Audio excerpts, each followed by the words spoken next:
Coucou, on se retrouve aujourd'hui pour une vidéo des chroniques de Léon. Je suis trop contente. J'avais pas trop d'idées dernièrement sur les chroniques de Léon et en même temps j'en avais plein. J'en ai noté plein et puis je sais pas. C'est plutôt des vidéos thématiques sur l'automne, sur l'hiver. Voilà, donc là ce sera une vidéo un peu plus globale. Je vais vous montrer un petit peu comment j'ai réarrangé sa chambre. En fait, il n'est pas là depuis 10 jours. Il revient pas demain, il revient après-demain. Ouais, il revient mardi soir à la maison, enfin il rentre demain, mais il dort chez mes parents parce qu'on travaille mardi, pour lui éviter voilà, de rentrer à 23 h et d'être à 8 h le lendemain matin au centre de loisirs. Donc ça c'est plutôt cool, et en fait pendant ces 10 jours j'en ai profité pour faire du rangement dans sa chambre, pour virer quelques jouets qui ne lui servent plus, dont il ne se sert absolument jamais. J'ai pas viré beaucoup de trucs parce que ce sont ses jouets et j'ai pas non plus envie de lui enlever des jouets qui en fait pourraient l'intéresser un petit peu plus tard ou à d'autres moments. Mais j'ai quand même viré quelques trucs, notamment des jouets pour bébés, des jouets pour plus petits, que je ressortirai bien sûr bientôt normalement. Mais pour l'instant, ils vont aller dans le cellier. Et j'ai aussi réarrangé un petit peu sa chambre pour lui faire plus de place pour le côté jeu et pour voilà, rétrécir un petit peu le côté dodo. C'était aussi pour voir un petit peu comment est-ce qu'on pouvait réaménager quand bébé sera là, parce qu'ils vont partager leur chambre. Voilà, c'était un peu pour voir la place qu'on pouvait avoir, comment est-ce qu'on pouvait arranger un petit peu le côté bébé sans trop prendre de place à Léon, parce que les premiers mois, les premières années, bébé n'a pas vraiment besoin de beaucoup de place dans la chambre, et puis de toute façon ils vont partager une grande partie de leurs jouets. Donc voilà, et j'ai aussi réarrangé un petit peu la place de ses livres, et c'est ça qui nous intéresse ici.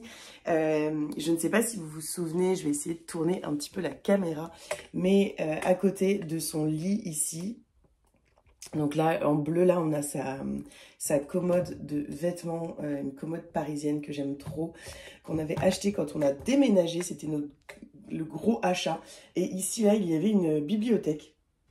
Et en fait, je l'ai enlevée et j'ai mis juste les livres qui nous servent le soir. C'est vraiment le côté nuit, je voulais éclaircir un petit peu tout ça.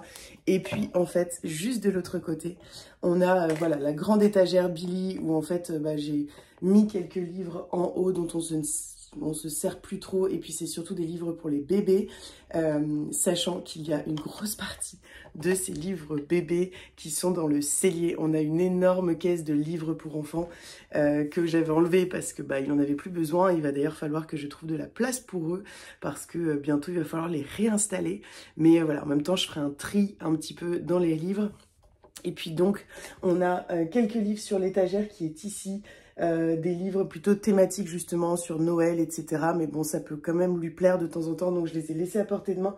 Les petits formats qui sont en bas, on a plein de livres qui viennent de chez McDo, certains que j'avais eu de la part de McDo d'ailleurs, de la collection de Virginie Grimaldi, et puis d'autres que j'avais achetés à Emmaüs parce que je les trouve assez bien. Il y en a des rigolos, des très intéressants sur des voyages, sur la musique, etc. Et donc j'en avais acheté plein, genre à 50 centimes le livre, c'était assez cool. Donc voilà, on a tout ici, on a aussi des choupies, etc. Enfin voilà, ça c'est les petits livres un peu sympathiques.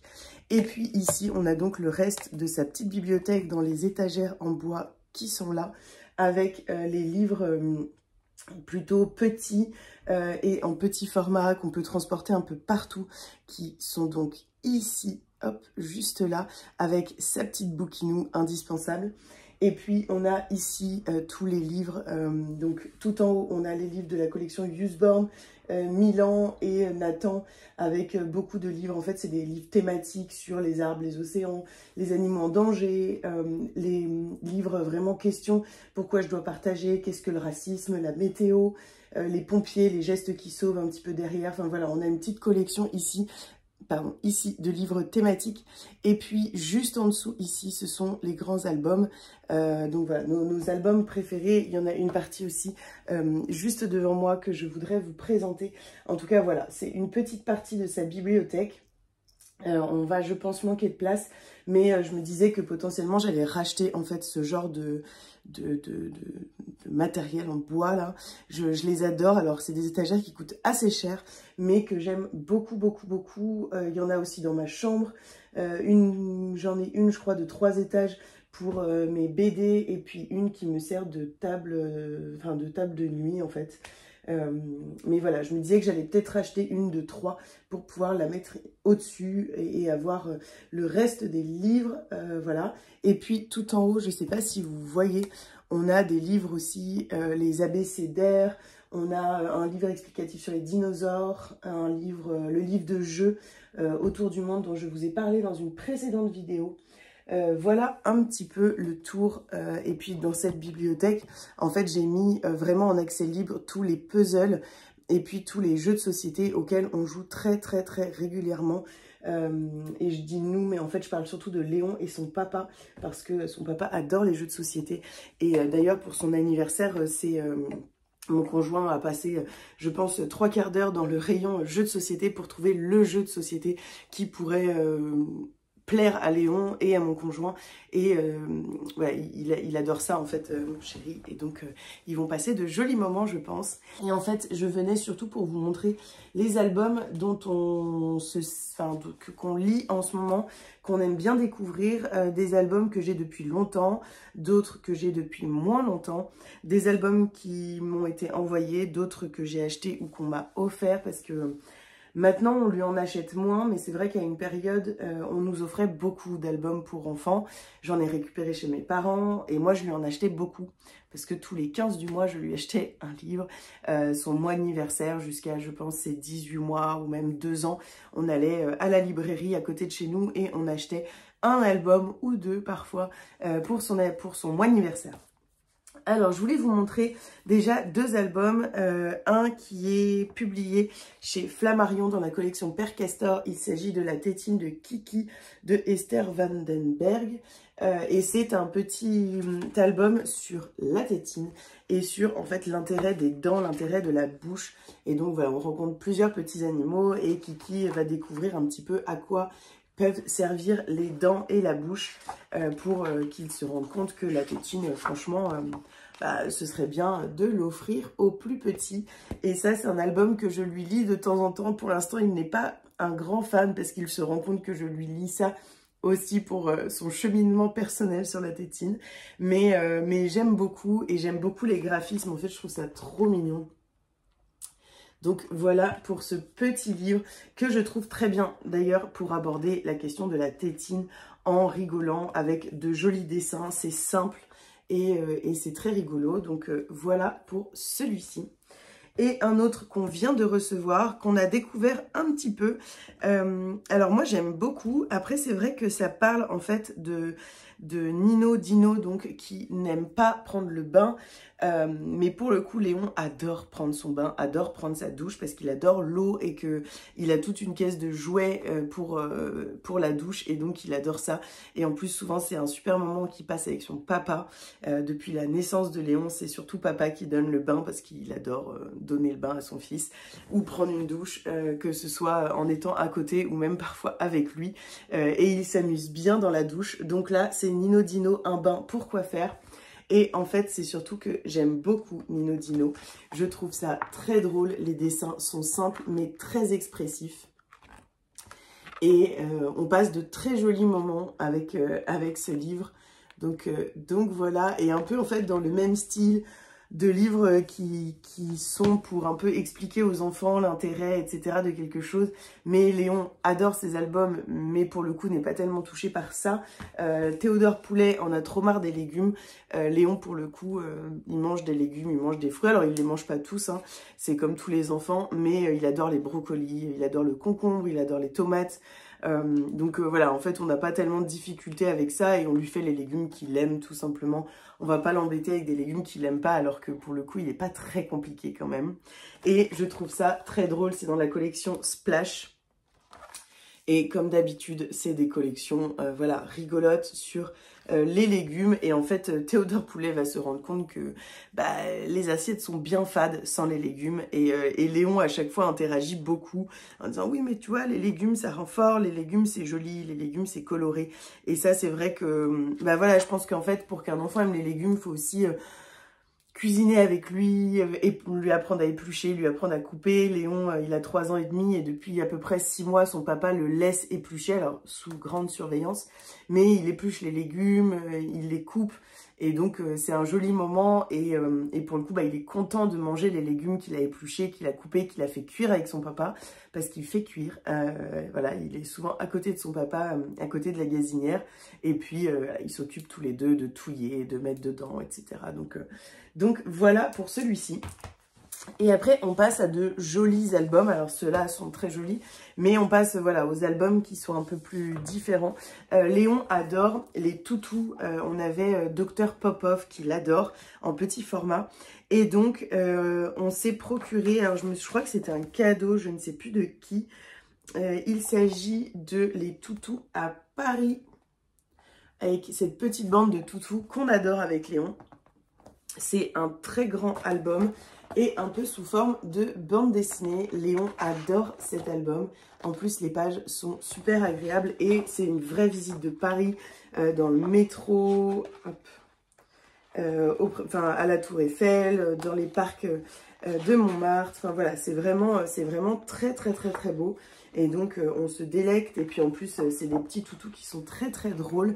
Donc, je vous recommande celui-ci, mais je vous recommande en globalité la collection. Et vraiment, Léon est fan de Dr Popov parce que bah, c'est un petit album qui est très drôle et en plus qu'on peut transporter partout. Je crois d'ailleurs que je lui ai mis dans sa valise pour partir en vacances. C'est de Dorothée de Montfred. On a découvert très récemment Coucou les arbres, sur la sensibilité des arbres, sur l'âme des arbres. Et en plus, j'adore parce qu'on découvre différents arbres. Je vais vous montrer un petit peu. Par exemple, ici, voilà, on a les noms de quelques arbres.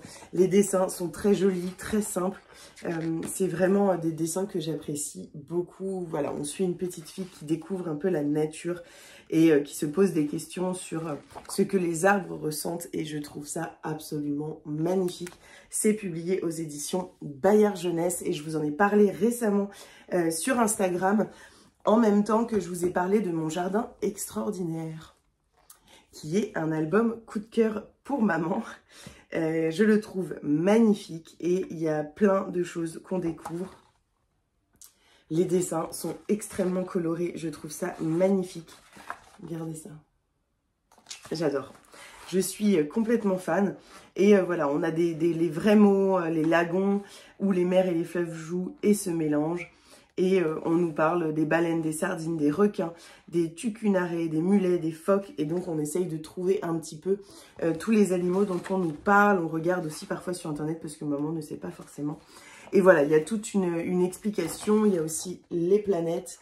Je trouve ça super. Vraiment, les dessins sont incroyables. Et c'est voilà, une promenade écologique à travers la Terre que je trouve splendide, qui a été écrit par Fernando Nuno et Bruno Nunes. Je crois que ce sont des Brésiliens, voilà, pour parler un petit peu de la déforestation, pour parler de l'importance de la terre, de l'importance de la nature.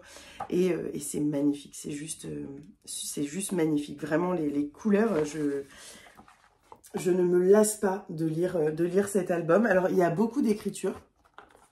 Mais pour le coup, Léon est vraiment habitué maintenant à ce que je lui lise des albums assez conséquents parce que j'ai jamais respecté l'âge des albums et que depuis qu'il est tout bébé, je lui lis de grands albums, beaux albums. Même parfois, quand il est en train de jouer, je continue à lire parce qu'un enfant écoute quand on continue à lire une histoire, même s'il n'est pas avec nous, qu'il ne regarde pas. Et donc, voilà, souvent, je me mettais comme ça. Lui, il était en train de jouer ou de faire autre chose, puis je lui montrais et je lisais. Puis de temps en temps, il jetait un coup d'œil, il revenait s'asseoir à côté de moi. Voilà, c'était des jolis moments de partage et je ne peux que vous conseiller cet album que je trouve magnifique et qui est publié aux éditions de Milan. Il y a également un superbe livre que j'adore sur l'acceptation de soi, des autres, sur la différence. Il s'agit de Petit Kiwi, grand ami. Et c'est ce petit bonhomme qui va arriver sur une île aux oiseaux. Et en fait, il va se sentir très différent parce que les oiseaux volent, qu'ils sont beaux, qu'ils ont tous des compétences. Et regardez ça. J'adore ces dessins. Et pour le coup, Léon adore aussi. On a vraiment plein d'oiseaux différents. On découvre un petit peu leur nom, mais surtout on découvre ce qu'ils savent faire, ce qu'ils peuvent faire. Et puis Petit Kiwi va doucement se faire accepter suite à une catastrophe. Enfin, en fait, il va y avoir un volcan, voilà, c'est ça, qui va entrer en éruption. Et c'est Petit Kiwi qui va réussir à sauver la plupart des oiseaux. Donc c'est magnifique, c'est très poétique et c'est vraiment un livre que je trouve très beau et très fin sur l'acceptation de soi et des autres justement. Donc n'hésitez pas, c'est publié aux éditions Circonflexe, une maison d'édition que j'affectionne beaucoup, beaucoup, beaucoup. Et puis un tout petit livre, c'est Mon arbre, que j'avais acheté au Salon du Livre et de la Presse Jeunesse à Montreuil, qui est vraiment pas très loin de chez moi. C'est un tout petit livre, je ne sais pas si vous connaissez, avec un petit bonhomme trop mignon. Hop. Et voilà, c'est son arbre et on suit ce petit bonhomme sur des tons très automnaux. Et justement, en fait, c'est un petit livre que je voulais, enfin que j'ai mis dans une espèce de vidéo parce que je vais sortir une vidéo en automne, donc c'est pas tout de suite. Mais en septembre, je voudrais vous présenter un peu les livres sur l'automne, sur les saisons, parce que on n'a pas vraiment de livres spécialement sur l'automne, mais on a des livres sur les saisons, des livres sur le temps, etc. Et moi, c'est ça que j'aime. Mais pour le coup, celui-ci, il fait vraiment automne par ses couleurs. Et c'est magnifique. Enfin, vraiment, les dessins sont tellement beaux. Donc voilà, je voulais vous le présenter. Moi, je l'ai en tout petit format parce que ça coûte assez cher, les albums, et que je ne peux pas forcément me permettre d'acheter. Et en plus, ça prend de la place, hein. Les grands formats, pour le coup, on manque de place. Et au moins, un tout petit livre, ça rentre un petit peu partout. Et puis, un livre que j'aime beaucoup sur les fées grognons. Ces petites fées devraient faire attention parce qu'elles sont vraiment très grognons. C'est des fées qui tapent du pied, qui ont les sourcils froncés, la bouche boudeuse, les bras croisés. Et c'est très très drôle. Hop, je vous mets ça ici, les fées grognons. C'est de Bethane Stevens, c'est publié chez L'Élan Vert. J'aime beaucoup parce qu'il y a des petits reflets dorés sur le côté. Je trouve ça trop joli. Et donc, je vais vous montrer un petit peu les dessins. C'est des couleurs très pastel que j'aime beaucoup. Et on rigole beaucoup avec Léon quand on lit cet album. Donc voilà, je voulais vous le présenter. Voilà pour cette petite sélection, pour ce petit room tour de la chambre de Léon. J'espère que vous avez passé un joli moment. C'est vraiment voilà, une petite sélection de livres dont j'avais envie de vous parler là comme ça. J'ai regardé un petit peu la bibliothèque de Léon, puis je me suis dit, ah tiens, ça fait longtemps que j'ai pas parlé de celui-ci, ah tiens, j'ai jamais parlé de celui-ci. Et donc voilà, c'est chose faite. J'espère que vous avez passé un joli moment, que ça vous a donné des idées pour des albums à vous offrir à vous, à offrir à vos enfants, vos nièces, vos neveux, les enfants de vos amis. Voilà, c'est vraiment des albums qui pour moi mérite d'être connu, mérite d'être offert, mérite d'être lu aux enfants parce que ce sont des petites pépites pour chacun des choses un peu différentes. Donc voilà pour cette vidéo, je vous fais des bisous et on se retrouve très vite dans un nouveau vlog.